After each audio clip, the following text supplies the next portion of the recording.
गीता अध्याय 15 के श्लोक 16-17 में 3 प्रभु बताए हैं। ये 3 प्रभु कौन हैं? किस प्रभु की शरण में जाने के पश्चात जन्म और मरण समाप्त हो सकता है? 3 प्रभुओं में सबसे उत्तम परमात्मा कौन है? कैसा है?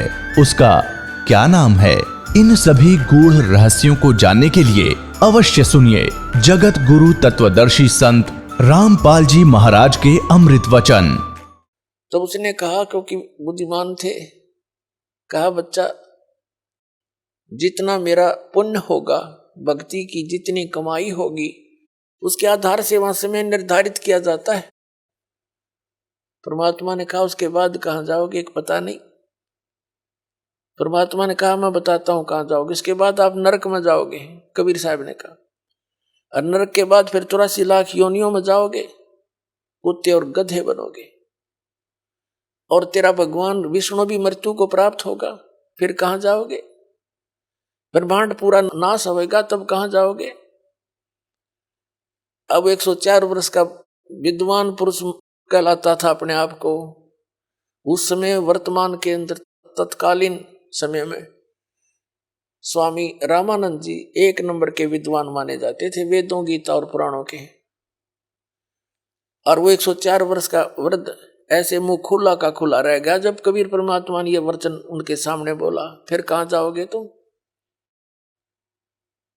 मुंह फटा का फटा रह गया 104 साल के वृद्ध का। तो परमात्मा ने कहा मैं बताता हूं, एक सतलोक है ऊपर, आपके वेद भी बताते हैं। तो रामानंद जी ने कहा जी हमने तो अभी तक वेदों में स्वर्ग तक ही पढ़ा है। परमात्मा बोले कि तुमने पढ़ा ही नहीं है, तुम एक दूसरे की सुनी सुनाई दंत कथाएं सुना रहे हो।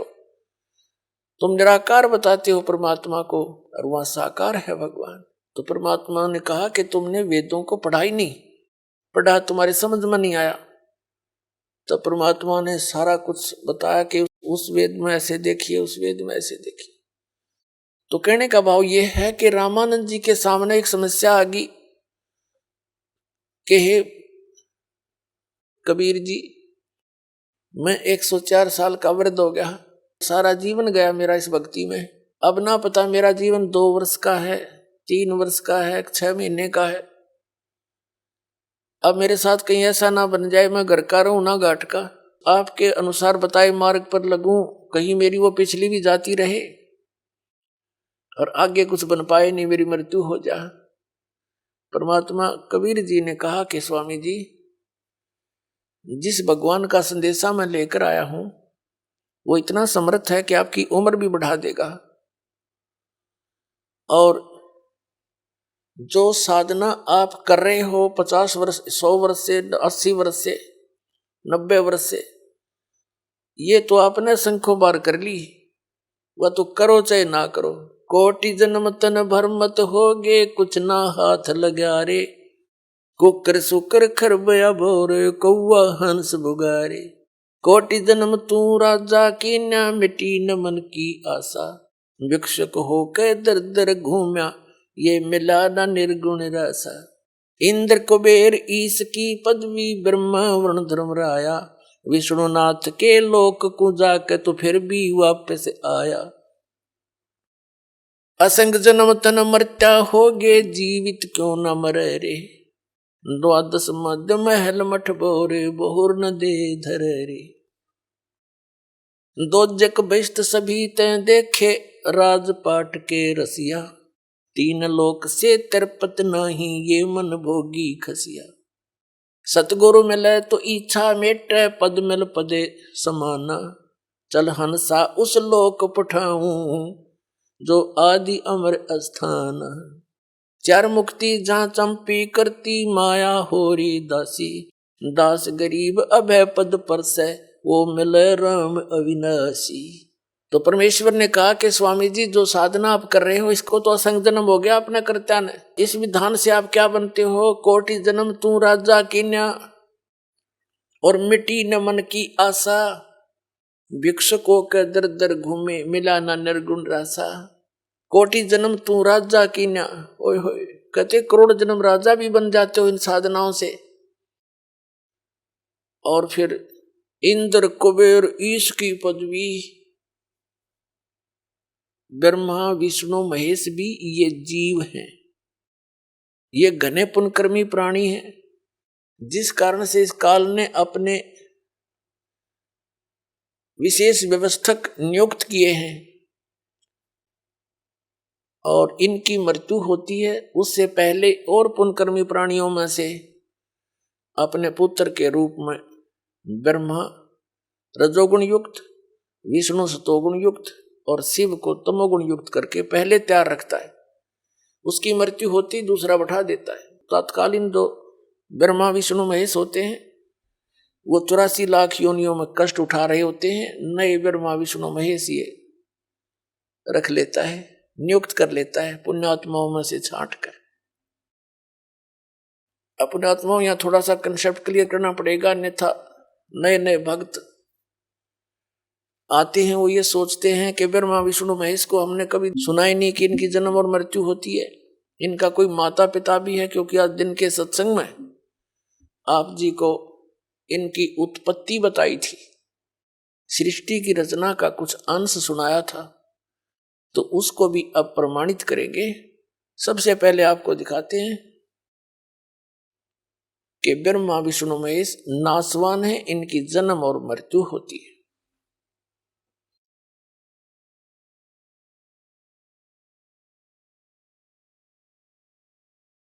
पुण्यात्माओं, ये वही सदग्रंथ हैं जिनको प्रत्येक हिंदू धर्म के श्रद्धालु जो भगवान की भक्ति में विश्वास रखते हैं सबके घर विद्वान है।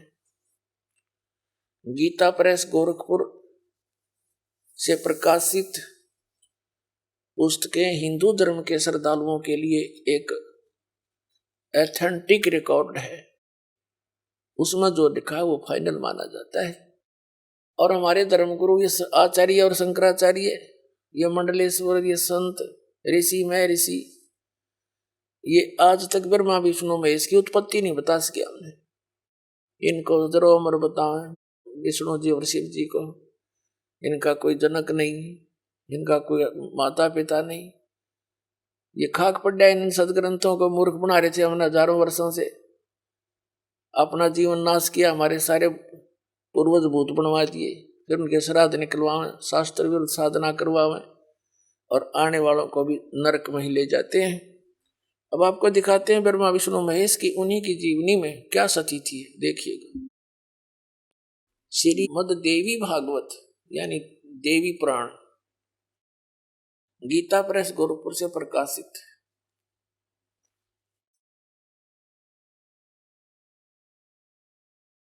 संपादक हनुमान प्रसाद पोदार चिमनलाल गोस्वामी, और ये यहां से प्रकाशित है। थोड़ा सा हिंट दिखाएंगे 123 पृष्ठ पे। तीसरा स्कंद, भगवान विष्णु अपनी माता दुर्गा की, देवी की स्तुति करते हुए कह रहे हैं, तुम शुद्ध स्वरूपा हो, ये सारा संसार तुम ही से उद्भासित हो रहा है। मैं ब्रह्मा और शंकर हम सभी तुम्हारी कृपा से विद्यमान हैं। हमारा आविर्भाव यानी जन्म और तिरोभाव माने मृत्यु हुआ करता है। हमारा तो जन्म और मृत्यु हुआ करता है, केवल तुम ही नित्य हो, जगत जननी हो, प्रकृति और सनातनी देवी हो। भगवान शंकर बोले, देवी यदि महाभाग विष्णु तुम्ही से प्रकट हुए हैं तो उनके बाद उत्पन्न होने वाले ब्रह्मा भी तुम्हारे बालक हुए। फिर मैं तमोगुणी लीला करने वाला शंकर क्या तुम्हारी संतान नहीं हुआ? अर्थात मुझे भी उत्पन्न करने वाली तुम ही हो। शिवे, संपूर्ण संसार की सृष्टि करने में तुम बड़ी चतुर हो। इस संसार की सृष्टि, स्थिति और संहार में तुम्हारे गुण सदा समर्थ है। उन्हीं तीनों गुणों से उत्पन्न हम ब्रह्मा विष्णु एवं शंकर नियमानुसार कार्य में तत्पर रहते हैं। अब इसे यह विषद हो गया, तीनों गुणों से उत्पन्न रजगुण ब्रह्मा, सतगुण विष्णु, तमगुण शंकर केवल नियमित कार्य में तत्पर रहते हैं। इस पवित्र सदग्रंथ ने, पवित्र पुराण ने, देवी पुराण ने 5 कंसेप्ट क्लियर कर दिए, 5 पॉइंट कति साफ कर दिए। नंबर 1, दुर्गा देवी ब्रह्मा विष्णु महेश जी की माता है। दुर्गा जी को प्रकृति भी कहते हैं। तीसरा, ब्रह्मा विष्णु महेश की जन्म मृत्यु होती है।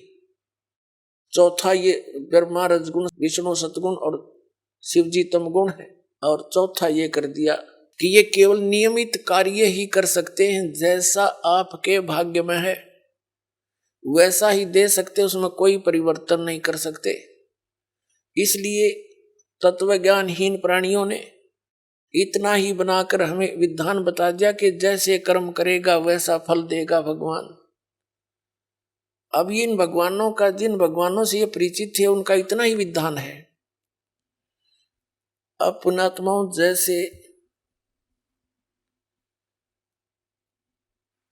हम भक्ति पर लगे हैं, भक्ति पर लगने का उद्देश्य क्या होता है कि हमारे जो बच्चे हैं वो सुरक्षित रहें, कोई आपत्ति ना आवे, हमारे ऊपर भी कोई ऐसा संकट नहीं आ जा, इससे हमें भगवान बचावे। इसलिए हम परमात्मा की कोई ना कोई साधना अवश्य करते हैं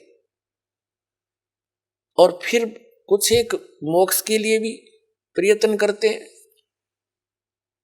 अब क्या है, जैसे हम भक्ति करने लगते हैं, साधना कर रहे, और कोई ऐसी घटना घट जाती है, भूल जाता भक्ति को, याद भी ना आती और दिल टूट जाता प्राणी का।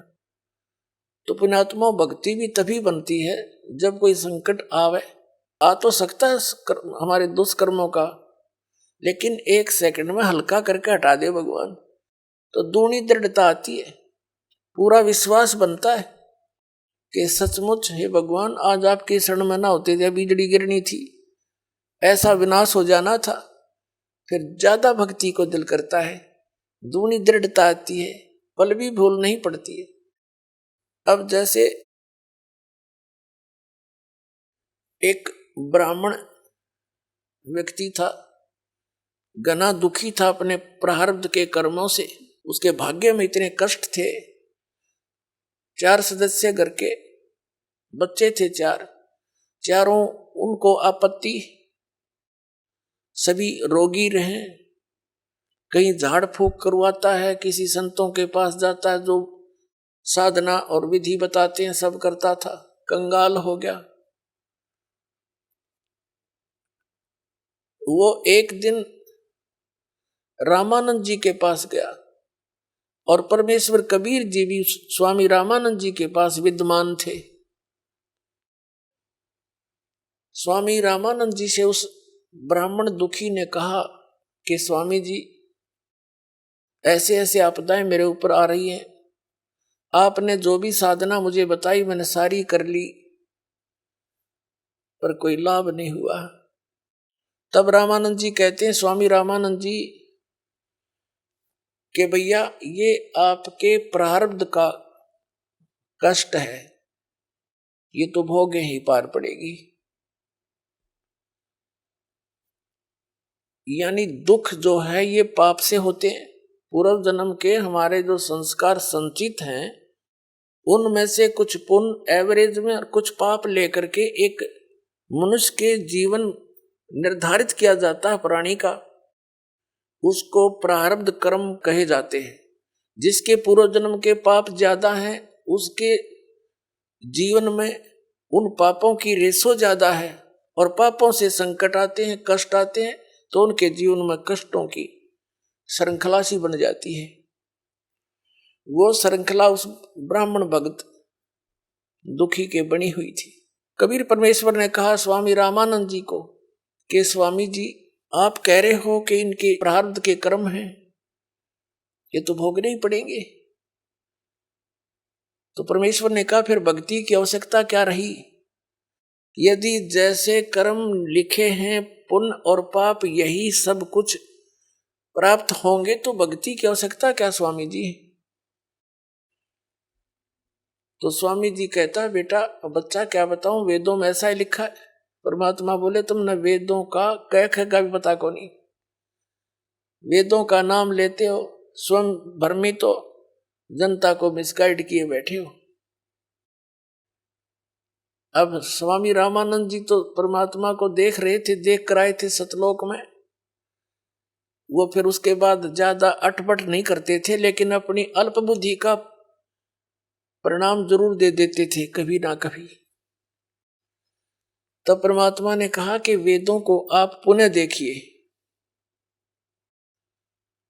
उसमें स्पष्ट लिखा है कि परमात्मा घोर पाप भी नाश करता है आपके जीवन का, प्रारब्ध का, सत साधना करने वाले का। नहीं तो फिर भक्ति की आवश्यकता क्या है? जाइए नो के नो दे टूटेंगी इंसान की, फिर क्या यूज भक्ति का। अपनात्मा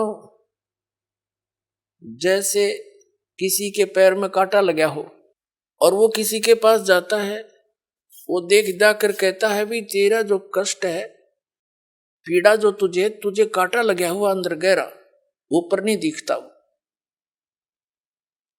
तो उसके लिए समाधान क्या है? उसका समाधान तो ये है, कांटा निकलना चाहिए। और कोई ये कहे कि कांटा तो निकलेगा नहीं, ये तो तेरी एडी में पंजे में लगा ही रहेगा, और भक्ति कर आगे का जीवन तो सफल हो जाएगा। यानी जो तेरे प्रारब्ध के कर्म है ये तो तुझे भोगने पड़ेंगे, और कोई ये कहे कि भक्ति कर आगे सुखी हो जाएगा। पुण्यात्माओं को ये कहे कि तेरे पैर का कांटा तो निकला नहीं, और जूता पहन ले आगे कांटे ना लगेंगे, तो कांटा लगे पैर में जूता पहना नहीं जा सकता, वो तो कांटा निकला। और फिर उसको सलाह दी जा कि जूता मत निकाल दिए सफर में, तो उस डर के मारे के कहीं फिर ना बात बिगड़ जाए, वो कभी जूता नहीं उतारे फिर उस सफर में। तो पुण्यात्माओं जिनको कर्म के कांटे चुभे हुए हैं और उनको कोई सलाह दे कि ये कर ले वो कर ले, कुछ देर तो करते हैं वो, फिर जब उनको ये सलाह मिलती है, अंत में ये मिल जाता है कि कर्म तो भोगने ही पड़ेंगे, प्रारब्ध के हैं, और भक्ति कर ले। खाक भक्ति करेगा वो, कर ली भक्ति उसने तो फिर उस कांटे में ध्यान रहेगा, पहन सकता जूता उसको। तो कहने का भाव ये है कि हमारे सदग्रंथ जो हमें बताना चाहते, वो हमारे धर्मगुरु परिचित नहीं थे। परमात्मा के गुण क्या बताते हैं, ये डंडोरा किस चीज का पीट रहे थे, ये सारा मिसगाइड किए बैठे थे अपने को। ऐसे आज तक जितने भी महापुरुष आप देखो, सबकी यही दशा है, इन्हें कख नहीं पता था। अब थोड़ी सी झलक दिखाते इसी पॉइंट पे।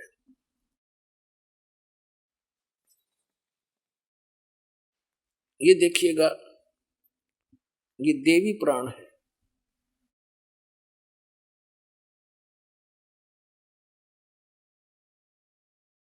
इसी में आपको दिखाते हैं, ये गीता प्रेस गोरखपुर से प्रकाशित है। हनुमान प्रसाद पोदार चिमन लाल गोस्वामी इसके संपादक है, और गीता प्रेस गोरखपुर से ही प्रकाशित है, मुद्रित है। आप जी को थोड़े से सत्संग में इन सभी ऋषि महर्षियों की तलाशी लेकर दिखा दूंगा, ये कितने विद्वान थे और क्या ज्ञान दिया करते थे।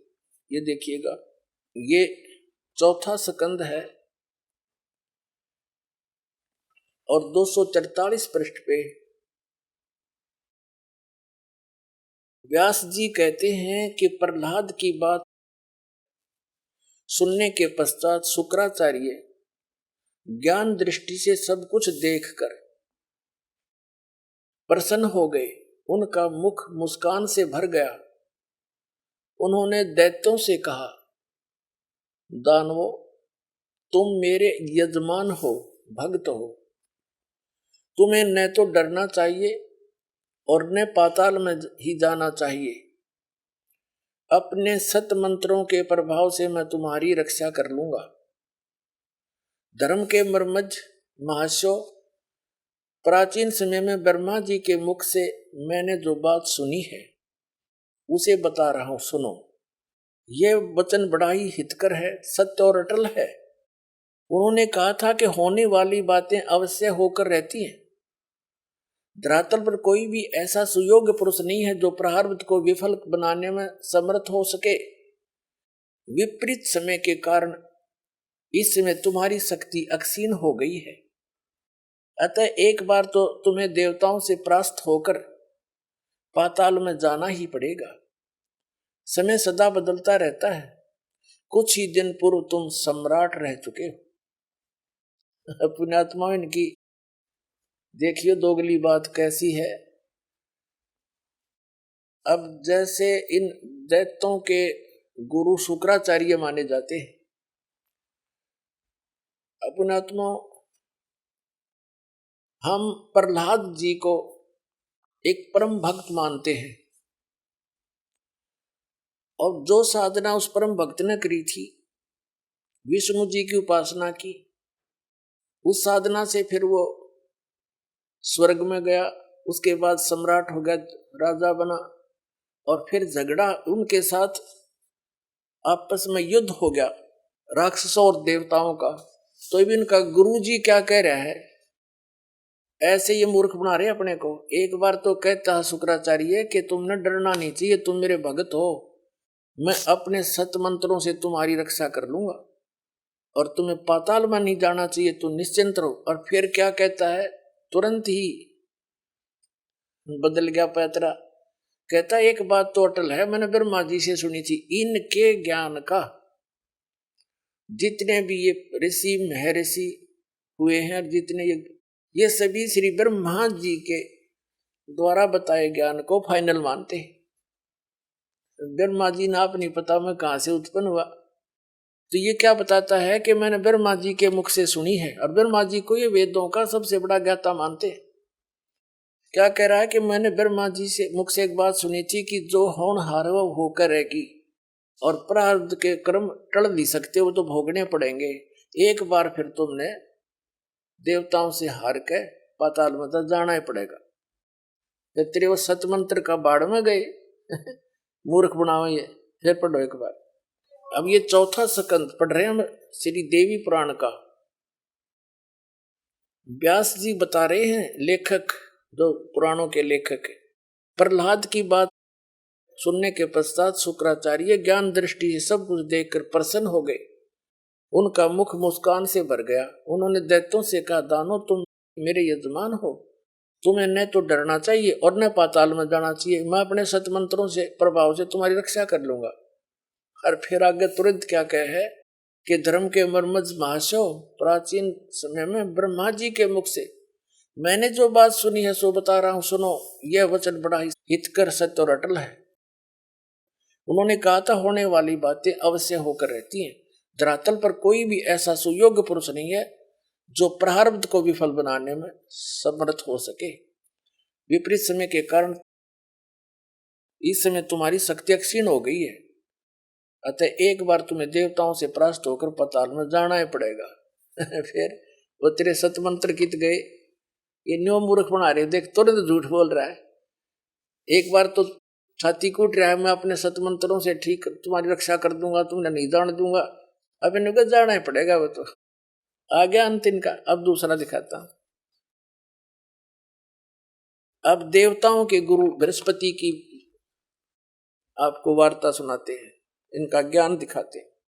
5वां स्कंद वही देवी भागवत 282 पृष्ठ पे हम पढ़ेंगे। यहां से व्यास जी कहते हैं, देवराज इंद्र की बात सुनकर बृहस्पति जी उनसे कहने लगे। इंद्र को सलाह दे रहे हैं कौन? देवताओं के गुरु बृहस्पति जी। अब यहां आ जाते हैं, हम अपने मतलब की बात पढ़ेंगे 283 पृष्ठ पे।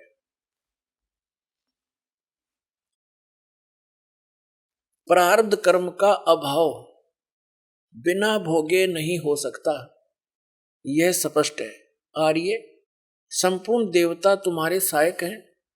तुम स्वयं भी बुद्धिमान हो, फिर भी जो होनी है वह होकर ही रहेगी, तुम उसे टाल नहीं सकते। ऐसी स्थिति में सुख और दुख की चिंता में नहीं पड़ना चाहिए। महाभाग, सुख और दुख ये दोनों कर्मशः पुण्य एवं पाप के अक्षय के सूचक हैं। अतएव विद्वान पुरुषों को चाहिए कि सुख के अभाव में भी सर्वथा आनंद का ही अनुभव करें। अतएव महाराज इस अवसर पर सुयोग्य मंत्रियों से परामर्श लेकर विधि पूर्वक यत्न करने में कटिबद्ध हो जाओ। यत्न करने पर भी जो होनहार होगा वो तो सामने आएगा ही आएगा। अब आगे इसकी देवताओं के गुरु बृहस्पति जी का भी यही नियम है, यही विधान बता रहा है कि जो प्रारब्ध में लिखा हो तो भोगना ही पड़ेगा और इसको टाला नहीं जा सकता। फिर दूसरा विधान क्या बताता है कि दुख में भी सुख का अनुभव करना चाहिए। फिर पढ़िए, ये कहे कि प्रारब्ध कर्मों का अभाव बिना भोगे नहीं हो सकता, यह स्पष्ट है, फाइनल हो गया। फिर क्या कहते हैं कि ऐसी स्थिति में तुम दुख की चिंता में नहीं पड़ना चाहिए। और कहते सुख और ये दुख ये दोनों कर्म से पुण्य और पाप के अक्षय के सूचक है। विद्वान पुरुषों को चाहिए कि सुख के अभाव में भी सर्वथा आनंद का ही अनुभव करें। पुण्यात्माओं, इनकी बेवकूफ बातों को सुनकर दास न दुख हो है। और ये मैं ऋषि कब आगे एक तरफ तो कह रहा है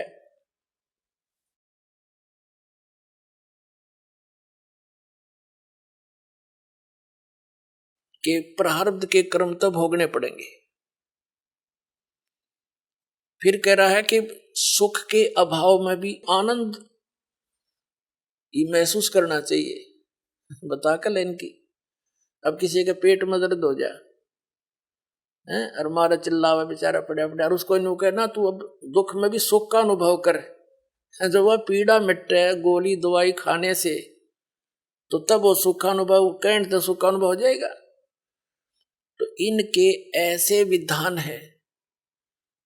अब देवताओं के गुरु और राक्षसों के गुरु दोनों का विधान बता दिया, फाइनल हो गया। उधर से महर्षि स्वामी रामानंद जी भी यही बता रहे हैं।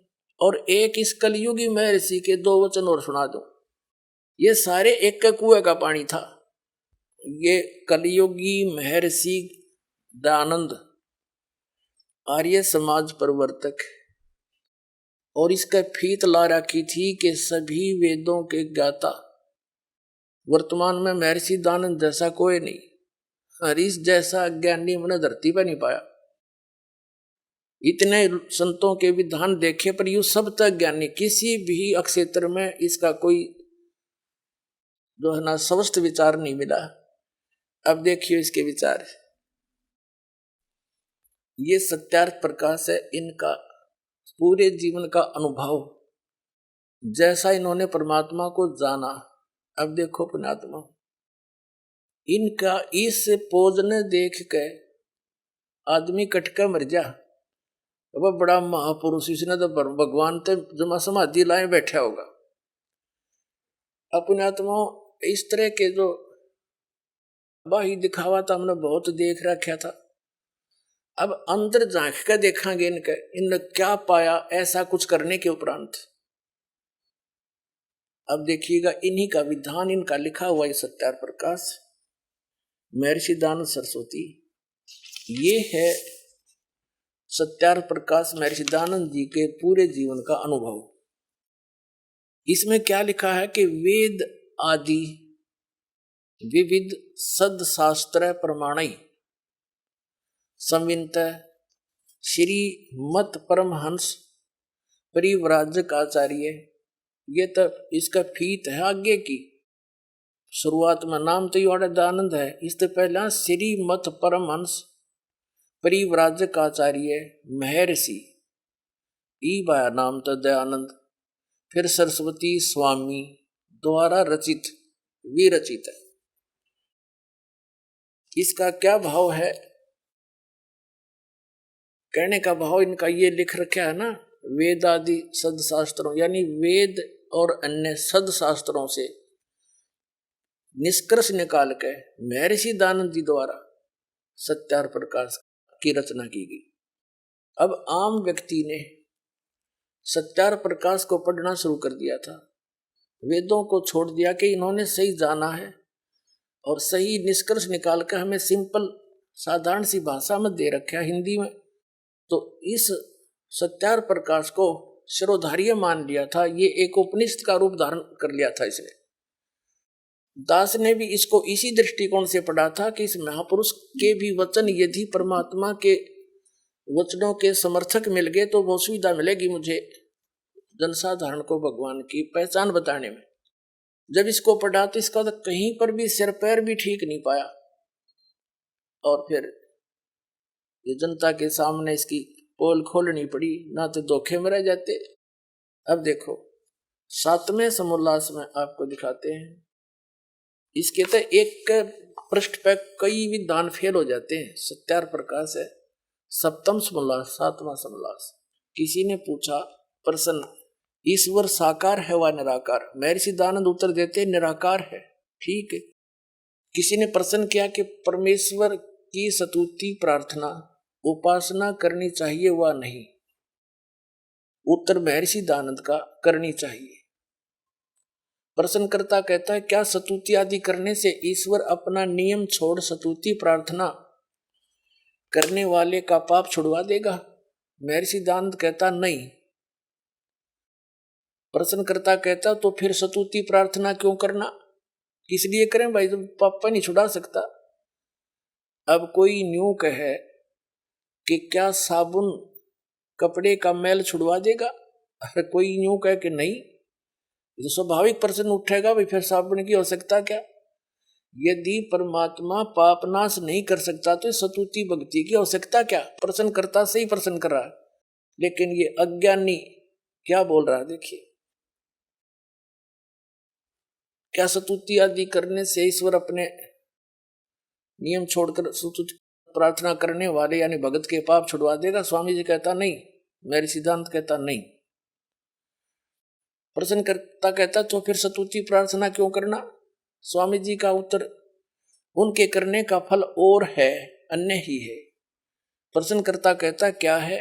स्वामी दयानंद जी कहते हैं स्तुति से ईश्वर में प्रीति, उसके गुण कर्म स्वभाव से अपने गुण कर्म स्वभाव का सुधरना, प्रार्थना से निरभिमानता उत्साह और साहे का मिलना, उपासना से परब्रह्म से मेल और उसका साक्षात्कार होना।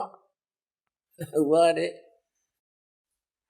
ये इसी ऐसी बकवाद तो आदमी महामूर्ख बोल सकता है जो इन्होंने बोली है। पहले पर 154 पृष्ठ पे कह रहा है भगवान निराकार है, यहाँ कह रहा है उसका पाप तक कटे नहीं भक्ति तय और उसका साक्षात्कार हो जाएगा। बता, जिसके पाप नहीं कटे अपराधी व्यक्ति है और वो भगवान से मिल लेगा, और साक्षात्कार तो साकार का होता है, निराकार का होगा कैसे? अब पुण्यात्मा इस दास के सामने यह समस्या आ रही है, मैं सारी साची कहूं, मेरे वाली जस्ती नहीं, और ये ने सारी झूठ बोल रखी है फटोरी। तो अब इस ज्ञान से ही ये रेग मार लगेगा, प्रमाण दिखाए जाएंगे, ये क्या बोलते हमारे सदग्रंथ क्या बताते। तो ये अज्ञानी से हो जाएंगे सारे। ये मूर्ख बना रहे थे अपने को, इनको कुछ भी ज्ञान नहीं था। फिर हम इन तट जाएंगे, अपना सही रास्ता पकड़ लेंगे। इतनी सी बात है दास की, और किसी की मान हानि करना या किसी को ऊंचा नीचा करना कोई उद्देश्य नहीं, क्योंकि ये दास भी टीचर है और ये भी आध्यात्मिक टीचर कब थे। एक अध्यापक ने कोई प्रश्न गलत हल कर रखा है और उसको बच्चे याद कर रहे, दूसरा टीचर आता है, उसका कर्तव्य बनता है कि उस गलत प्रश्न को ठीक करावे ताकि उन बच्चों का भविष्य उज्जवल हो।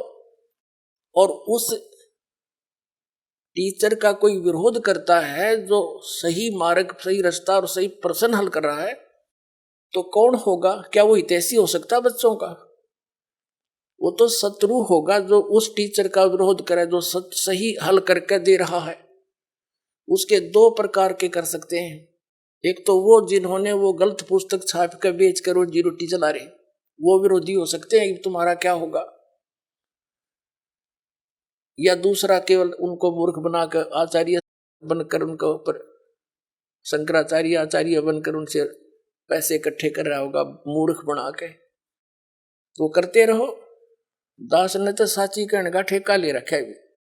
चाहे कुछ भी हो, ये पूरा ज्ञान विश्व में फैलेगा। भगवान का आदेश है, दास के साथ है परमात्मा, और ये सफल हो रहा है। अब देखिएगा यहां इसी सप्तम समोल्लास के 163 पृष्ठ पे और क्लियर क्रैश दयानंद जी ने प्रश्नकर्ता कहता है कि ईश्वर अपने भक्तों के पाप अक्षमा करता है वा नहीं। महर्षि दयानंद कहता नहीं, क्योंकि जो पाप अक्षमा करे तो उसका न्याय नष्ट और सब मनुष्य महापापी हो जाएं, क्योंकि उनको पाप करने में उत्साह निर्भयता हो। जैसे कोई राजा अपराधियों के पाप क्षमा करे तो वे अधिक अधिक अपराध पाप करने लगे, और जो अपराध नहीं करता वह भी अपराध करने लगे से न डरेगा। इसलिए सब कर्मों का यथावत फल देना ईश्वर का काम है, अक्षमा करना नहीं। स्पष्ट कर दिया।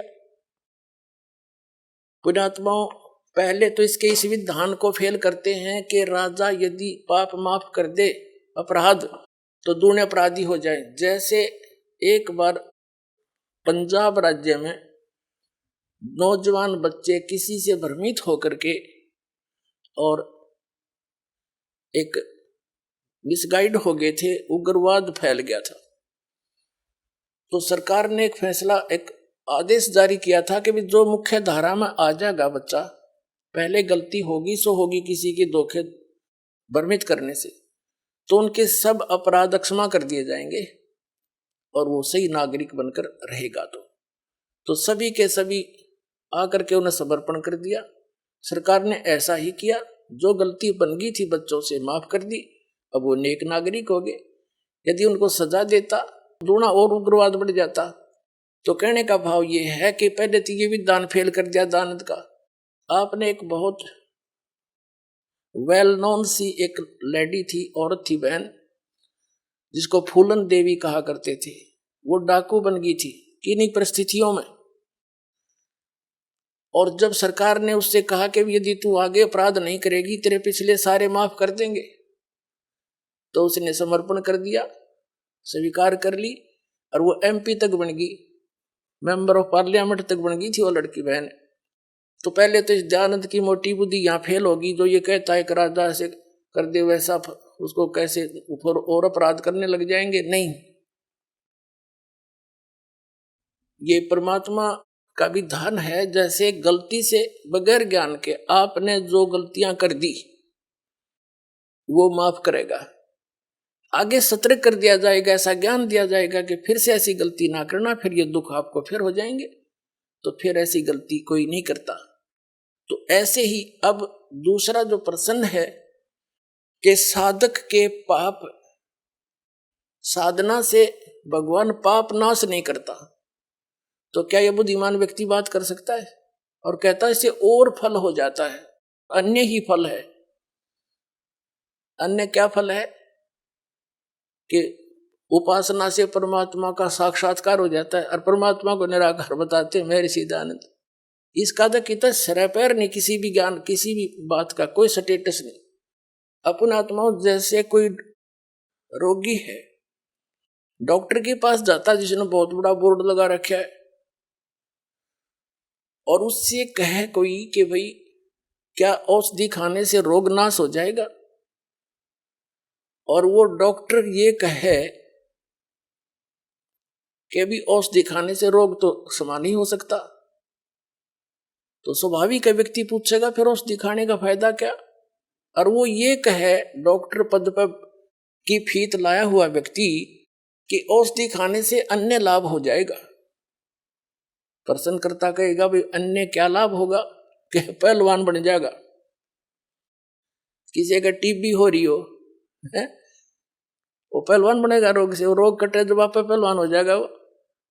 तो इन बुद्धिहीन लोगों की ये थ्योरी थी, ये विधान था इनका। ये तो है अपना अनुभव, और ये कहते हैं वेदों में ऐसा ही लिखा है, मैंने वेदों अनुसार इसका रचना की है।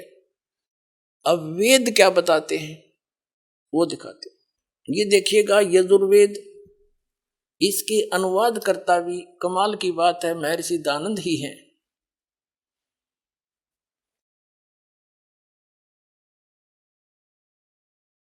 इसके अनुवाद करता भी महर्षि दयानंद हैं। प्रकाशक हैं सार्वदेशी कार्य प्रतिनिधि सभा 2/5 महर्षि दयानंद भवन रामलीला मैदान नई दिल्ली। 40 अध्याय हैं इस यजुर्वेद के सारे संपूर्ण 40 अध्याय का अनुवाद महर्षि दयानंद सरस्वती ने किया है। मुद्रक है Prince offset printers 1510 Pataudi house Daryaganj नई दिल्ली से। अध्याय नंबर 8 का श्लोक नंबर 13 दिखाते हैं आपको। ये है अष्टमा अध्याय 8वां अध्याय और 241 पृष्ठ पे महर्षि दयानंद का अनुवाद है। यहाँ इसकी मूल पाठ है, मूल संस्कृत है। देव कर्तस्य एनस्य अवदनमसि, मनुष्य कर्तस्य एनस्य अवदनमसि, पितर कर्तस्य एनस्य अवदनमसि, ये सारी संस्कृत है। इसका अनुवाद यहाँ किया इन्होंने। ये 241 में पढ़ा, अच्छी तरह देख लो, कोई नहीं सोचा दूसरा प्रश्न दिखा गया होगा। ये 242 पे यहां इसने क्या कहा है कि हे सबके उपकार करने वाले मित्र आप, दान देने वाले के एनस्य शब्द देखो हम, क्योंकि ये देवनागरी लिपि हम आसानी से पढ़ सकते। एनस्य माने अपराध, एनस्य माने अपराध कहो पाप कहो, एनस्य माने ये स्वयं पाप भी लिख रहा है। अपराध कहो चाहे पाप कहो, अपराध के विनाश करने वाले हो, साधारण मनुष्यों के किए हुए। एनस्य माने अपराध के विनाश करने वाले हो, विनाश कहो, अक्षमा कहो, नाश कहो। अब यहां इसने थोड़ी सी हेराफेरी कर दी, मित्र लिख दिया। अपने आत्माओं जो श्रद्धालु सत्यार प्रकाश को पढ़ते हैं, उन्होंने ये तो फाइनल कर रखा है कि भगवान कुछ नहीं कर सकता, पाप नाश नहीं कर सकता, क्योंकि महर्षि दयानंद ने वेद निष्कर्ष सत्यार प्रकाश में लिख दिया। तो फिर वो इसको पढ़ने लगे, वेदों को, उसके अनुवाद को। उन्होंने देखा है तो मित्र के बारे में लिख रखा है, किसी ने ध्यान नहीं दिया। यहाँ तो पाप नाश का लिखा है। अब पाप मित्र, दान करने वाले के पाप के नाश करेगा बता, तो भगवान ने का जिक्र है। तो इसने इसका भी समाधान कर रखा दयानंद जी ने, दिखाते हैं। अब हम सत्यार्थ प्रकाश को पुनः उठाते हैं। इसमें से मित्र शब्द के बारे में इन्होंने क्या कहा है वो दिखाते हैं। ये प्रथम समोल्लास में इसने भगवान के नामों का उल्लेख किया है। 18 पृष्ठ पे क्या कहा है, इसमें इसने कहा है कि जो सबसे स्नेह करे, सबको प्रीति करने योग्य है, वह परमेश्वर सबका सच्चा मित्र है। इससे परमेश्वर का नाम मित्र है। अब ये सिद्ध हो गया कि जहां इसने वेदों में मित्र शब्द प्रयोग किया है वो परमेश्वर का बोध है। पुण्यात्माओं, जो क्रोथा कांड हुआ है ये इसी का परिणाम था कि इनकी पोल खोल दी और दयानंद की जो वो महर्षि वाला जो फीत थी वह उतार के धर दी दास ने। पुण्यात्माओं, एक थोड़ी सी कथा सुनाता हूं यहाँ पर। पहले ये कंसेप्ट क्लियर कर दूं फिर सुनाऊंगा। अब ये तो एक बार ना, ये क्रोथा कांड जो कारण हुआ था, इस दास ने जब सत्यार प्रकाश को पढ़ा, देखा, वेदों से मेल किया, ये सारा फेल पाया। वेद परमात्मा को साकार बताओ, मनुष्य दृश्य बताओ, भगवान को अयो निराकार बताओ। वेद एक देशीय बताओ कि एक स्थान पर रहता, यूं नो कहे कि एक स्थान पर भगवान रहता ही नहीं। तो वेदों को समझा कहां से इसने, अज्ञानी ने। और महर्षि कौन सी साइड तो हो गया यो। बड़ा दुख हुआ।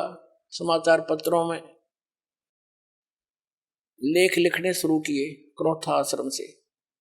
वो इनको पता लगा, इनके अनुयायी कहने लगे देखो ये क्या लिख रहा है। उन्होंने सब मेल किया तो उन्होंने प्रति उत्तर दिया कि रामपाल को संस्कृत नहीं आती और ये झूठ बोल रहा है, ये दयानंद के गूढ़ रहस्यों को समझ नहीं रहा। जिस यजुर्वेद अध्याय नंबर 8 के श्लोक मंत्र 13 के विषय में वो कह रहा है रामपाल, उसमें मित्र शब्द लिखा है स्वामी जी ने, भगवान के विषय में नहीं लिखा कि भगवान पाप नाश कर देता है। फिर दास ने फोटो स्टेट करके भेजी और साथ में ये लिखा कि महर्षि दयानंद खुद मित्र, सत्यार प्रकाश के प्रथम समोल्लास में भगवानों के नामों में से एक मित्र भी कहता है। तो यहाँ मित्र का अर्थ परमेश्वर ही होता है। अब बुद्धिमान लोग तो समझ गए सचमुच मित्र के पाप नाश करेगा, बता भगवान ने क्या करे। तो कारण ये था कि उन्होंने सच्चाई को दबाने के लिए, और कहीं उनके अनुयायियों को भी सच्चाई का पता ना लग जाए, तो इन आचार्यों को, आनंद वाले इस आर्य समाज के आचार्यों को चंदा मिलना बंद ना हो जाए, इनके सत्यार प्रकाश वेद बिकने बंद ना हो जाए, इसलिए मिसगाइड करने के लिए, जनता का ध्यान पलटने के लिए करौथा कांड करवा दिया।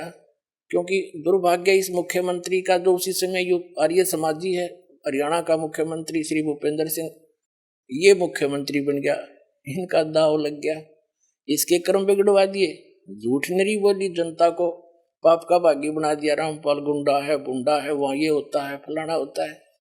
अब रामपाल ने सिद्ध कर दिया वहां क्या होता था, परमात्मा ने दया करी, वहां पर यही होता था जो आज बरवाला में हो रहा है।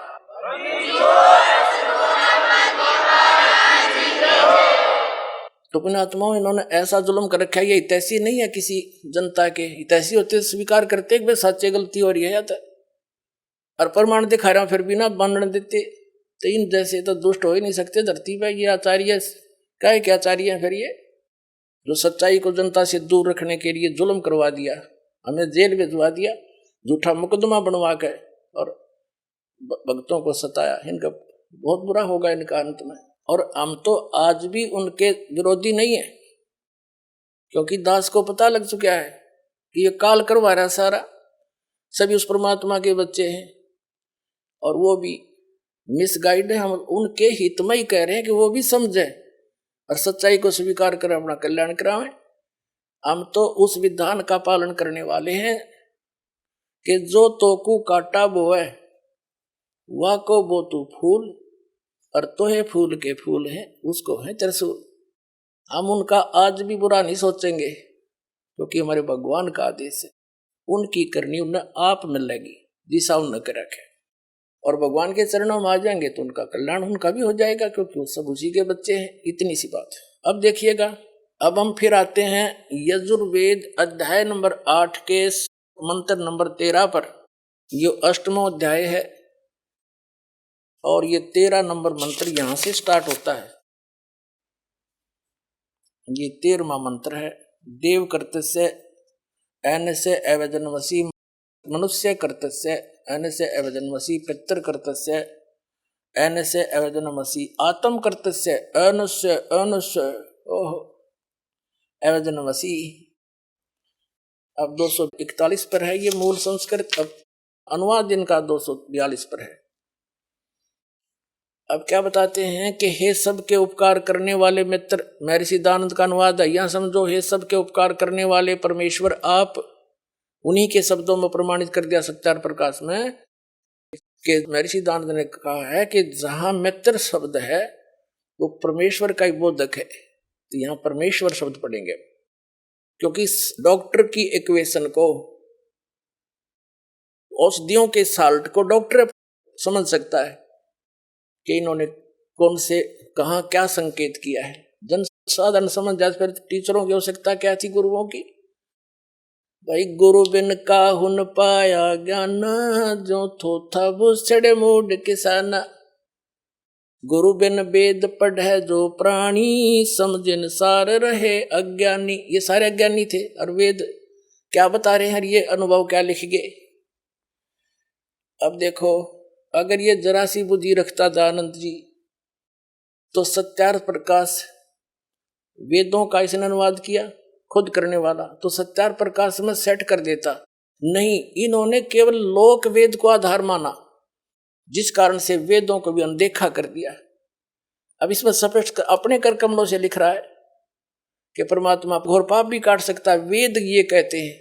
और ये सभी ऋषि नकली आपके समझ कर दिया कि प्रारब्ध तो भोगना ही पड़ेगा। और पाप क्या क्यों, प्रारब्ध के तो पाप होते हैं जो दुखदायी होते हैं, जो संचित वो तो रखे उनकी तो बाद में लिखा होगा, देखी जाएगी जब होगा। तो अब प्रारब्ध के वर्तमान के पाप से दुख होता है, और पाप कट गया था, काटा निकला दुख निवारण है, पाप कट गया तो सुख हो गया, दुख दूर। ये सब के उपकार करने वाले मित्र आप, यानी परमेश्वर आप, देव कर्तस्य दान देने वाले के, अपराध के विनाश करने वाले हो। अवजनम माने विनाश, एनस्य माने अपराध के, मनुष्य कृत्य से साधारण मनुष्यों के भी किए हुए अनुष्य अपराध यानी पाप के विनाश करने वाले हो। अवजनम पितर कृत्य से, पिता करे चाहे बेटा करे, कोई भी सत्साध ना करे उसी के, एनस्य माने ये पाप ही लिखना था, अपराध के अच्छी प्रकार दूर करने वाले हो, नाश करने वाले हो। आत्म करते से अपने किए हुए, एनस्य माने पाप के, अवजन माने नाश करने वाले हो, दूर करने वाले को हो चाहे विनाश करने वाले को, इसी की भाषा में वही शब्द है अवजनम।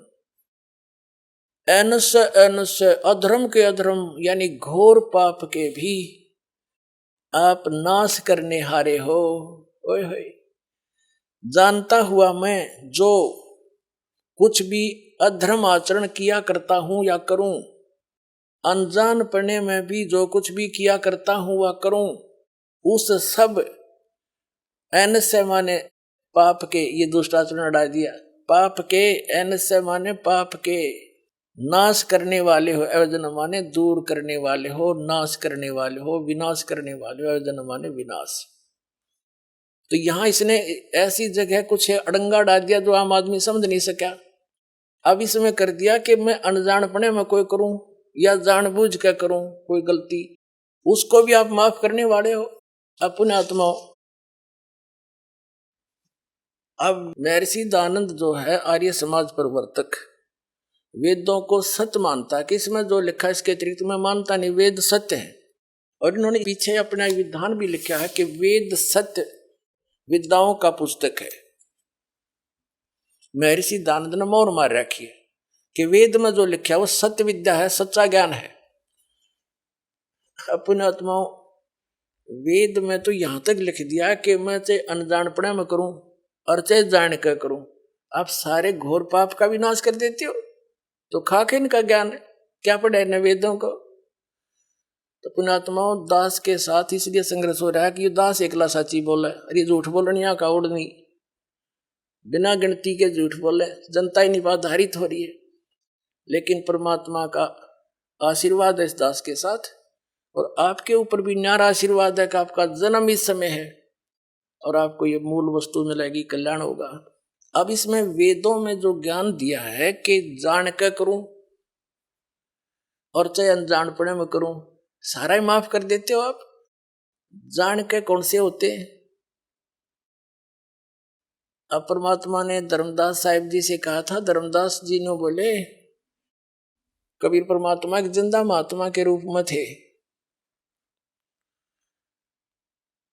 और कबीर साहब ने जब धर्मदास जी के सज्ञान का पर्दाफाश किया तो दुख मान गया और कहने लगा हम पाप ना करते, हम हिंसा नहीं करते, जीव हिंसा। क्योंकि धर्मदास जी ने कबीर परमेश्वर को सोचा था ये मुसलमान है और हमारे देवताओं का जो है विरोध कर रहा है जानबूझ के, लेकिन परमात्मा साची कहे थे। तो तब परमात्मा ने कहा था कि धर्मदास, सत्य ब्राह्मण की है हत्या, जो चौका तुम देवो नेता। ब्राह्मण से हत्या सो होई, जल स्नान करत हो सोई। पृथ्वी ऊपर पग जो धारे, करोड़ जीव एक जन्म में मारे। पता फिर इतने पाप तो डेली करने लग रहा है, जीव हिंसा नहीं करता। जैसे लिपा पोती करते हो, पोचे लगाते हो, इनमें न जाने कितने जीव मरे।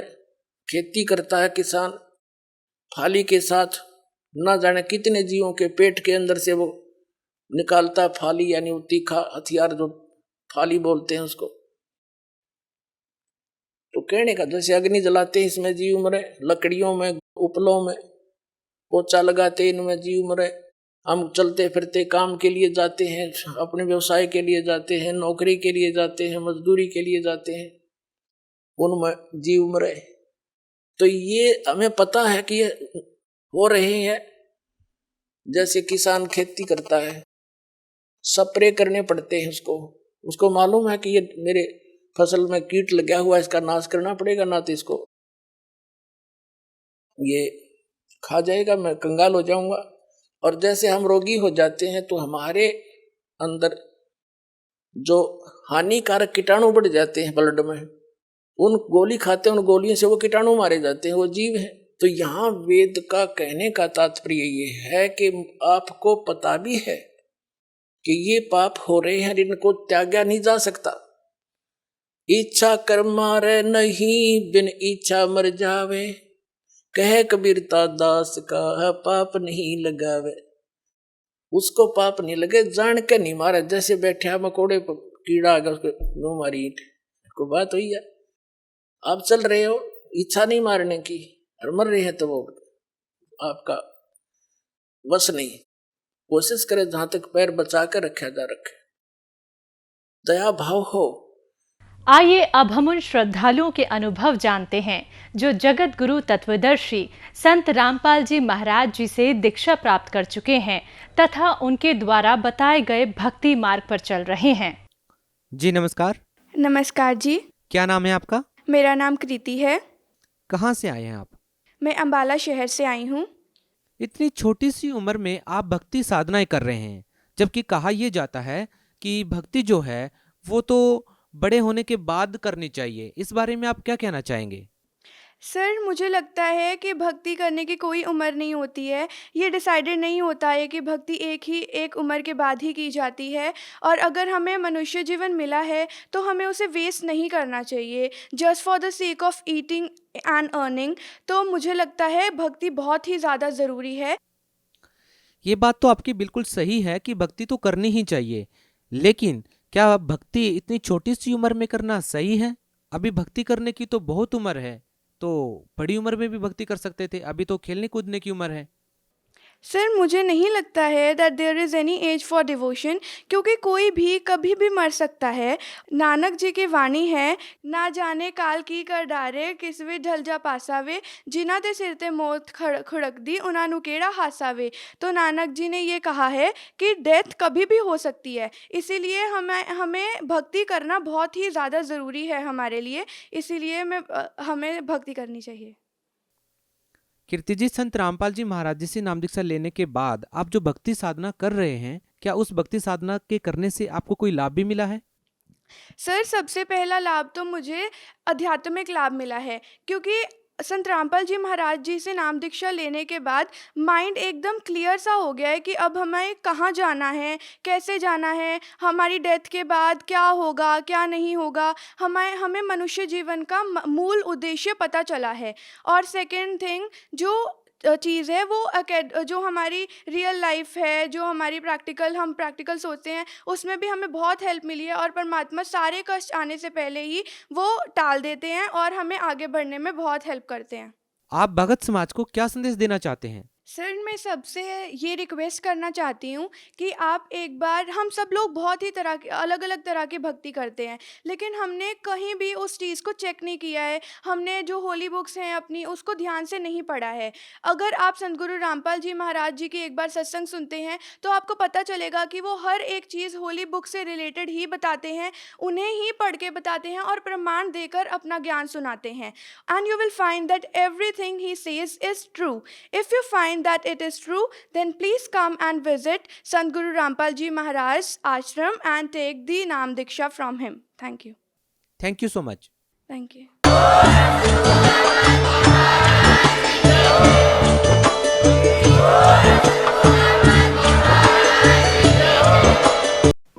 आप सुन रहे थे जगत गुरु तत्वदर्शी संत रामपाल जी महाराज के मंगल प्रवचन। अधिक जानकारी के लिए संपर्क करें